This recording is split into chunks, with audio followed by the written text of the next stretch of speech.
I mean, it's been a dream come true for me, honestly. Just a script after script after script. These writers are pumping out these beautiful words that we're lucky enough to say, and Kevin specifically has just he's grown so much from where we found him to where we left him at the end of season one. He's growing as a man. He's learning how to sort of function as an adult in the world. He's developing the tools and the ability to use them to sort of navigate through life and kind of get what he wants in a respectful manner, in a legal manner. And yeah, in season two, we find him in a pretty good place. His career is going well. Things with Sophie are going well. And, but it is a drama, right? And so we have to tell the story. Not everything comes so easily to Kevin.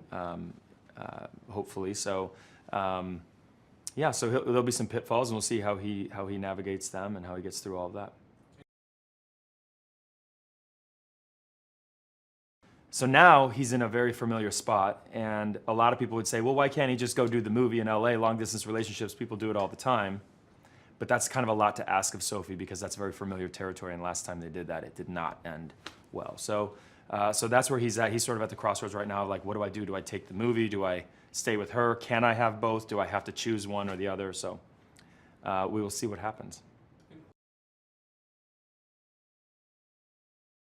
I think it's very fair to say he's definitely a fun character to play. And the interesting thing about Kevin for me is that there are a lot of similarities between the two of us, really.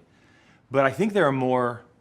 There's more to the picture, or the painting, as Kevin says, that is not at all similar. I mean, I see him doing things that I would never do. That's the interesting part about sort of playing that kind of character. And also, I mean, he does these goofy things, and he gets, people are laughing sometimes with him, sometimes at him, sometimes he's laughing at himself, sometimes he's a buffoon. But it earns those really deep, earnest, moments, truthful moments that he has, where he's talking about life and death and the painting and how he sees life and all of that kind of stuff. So he's a really deep, heartfelt guy that is just, I mean, he leads with his heart. And so I think all those scenes that you see where he's like clowning around or doing whatever, it's endearing because you know who the guy really is,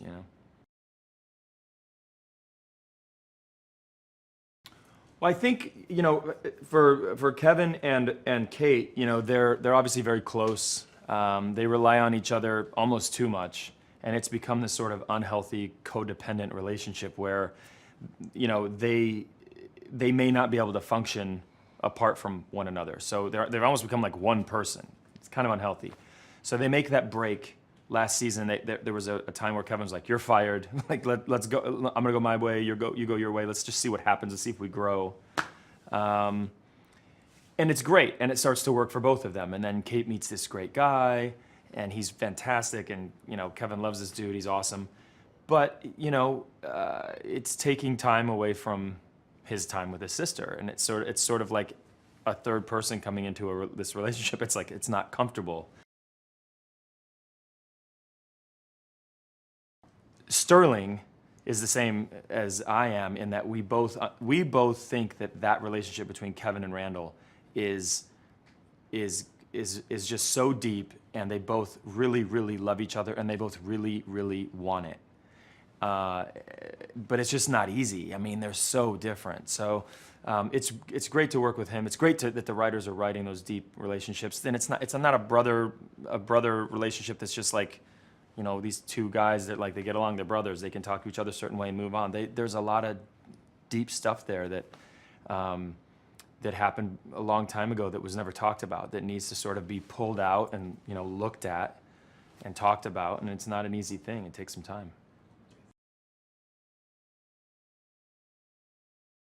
That can be looked at as when people ask that question, why does it work so well? I think it's that relatability. I think it's real people in real situations. Life is difficult, man. Life is hard sometimes. But yet it just keeps going. And you're a spoke in a wheel sometimes, but you got to figure this stuff out. And we tell these stories that are real, that are difficult, there aren't always solutions to these things. These characters are flawed.